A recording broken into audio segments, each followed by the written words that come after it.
Hello বন্ধুরা, চলে এসেছি আবার একটি নতুন ভিডিও নিয়ে। তো তোমরা দেখতেই পাচ্ছ আজকে রান্না হচ্ছে। তো প্রথমে বড়িগুলো ভালো করে ভেজে নিলাম। ভেজে তুলে রাখার পর আলু পটল একটু লবণ দিয়ে হালকা ভেজে নেব। তারপরে বেটে নিলাম হচ্ছে বাদাম। তো আজকে নতুন কিছু ট্রাই করছি, তো তোমরা রান্না করে দেখতে পারো যে কেমন লাগছে। তো তারপরেই দেখো ভাজা হয়ে গেছে, তারপরে হচ্ছে তুলে রেখে দিব। তো আমার যখন যেটা ইচ্ছে হয় আমি ওরকমভাবেই রান্না করি, ঠিক আছে। তো আজকে ইচ্ছে হলো একটু এরকমভাবে রান্না করি, নিরামিষ কিছু। তো তারপরে দেখতে পাচ্ছ একটু কড়াইয়ের মধ্যে হালকা তেল দিয়ে নিলাম। তারপরে দিয়ে দিলাম হচ্ছে গোটা গরম মশলা। তারপরেই দিয়ে দিব হচ্ছে জিরে। তো জিরে দেওয়ার পরেই ফোড়নটা ভালো করে ঘেটে নিয়ে তোমরা এখানে দেখতে পাচ্ছ এখানে আছে কাঁচা লঙ্কা, বাদাম বাটা আর দই, টক দই ভালো মতন ফেটিয়ে নিয়েছিলাম বাটিতে একসাথে। তারপরে দিয়ে দিলাম, তারপরে সবকিছু একসাথে ভালোভাবে কষিয়ে নেব। তারপরে দিয়ে দিলাম লবণ, একটু সামান্য হলুদ, তারপরে দিয়ে দিব জিরে গুঁড়ো, ধনে গুঁড়ো।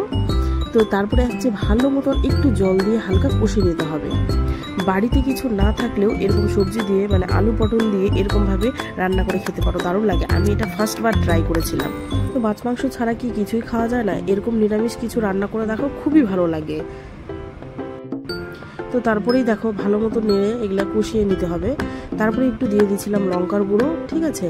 তো তারপরে দেখো কষানো হয়ে গেলে যেগুলো আলু পটল আমি একসাথেই ভেজে রেখেছিলাম সেগুলো দিয়ে দিই। তারপরে আবারও নেড়ে চেড়ে আমি বড়ি কটা যেগুলো ভেজে রেখেছিলাম সেই বড়িগুলো দিয়ে দিব। তারপরে ভালো করে আবার নাড়বো, নেড়ে টেড়ে তারপরে যেটাতে বাটিতে আমি দই ফেটিয়েছিলাম সেই বাটিটা ধুয়ে সামান্য একটু জল দিয়ে তারপর ভালো মতন কষিয়ে ঝোলের জল দিয়ে দেবো। জাস্ট হালকা পরিমাণ জল দিতে হবে, কারণ ঢেকে ঢেকে যেহেতু আমি রান্না করেছি অর্ধেকটা সিদ্ধ হয়ে গেছিলো প্রায়, আলু পটল সব কিছুই। তারপরে দেখো হালকা একদম মানে জলটা শুকিয়ে গেলে একদম গাঢ়, মানে এটা বেশি ঝোল করলে ভালো লাগবে না।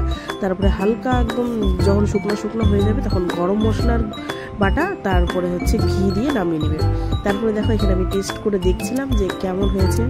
তো নিতু বলছে কেমন হয়েছে কাকি, আমি বললাম না খুব ভালো হয়েছে, আমি প্রথমবার ট্রাই করলাম। তো তোমরাও ট্রাই করে দেখতে পারো, ভালো লাগলে লাইক কমেন্ট শেয়ার করে দিও।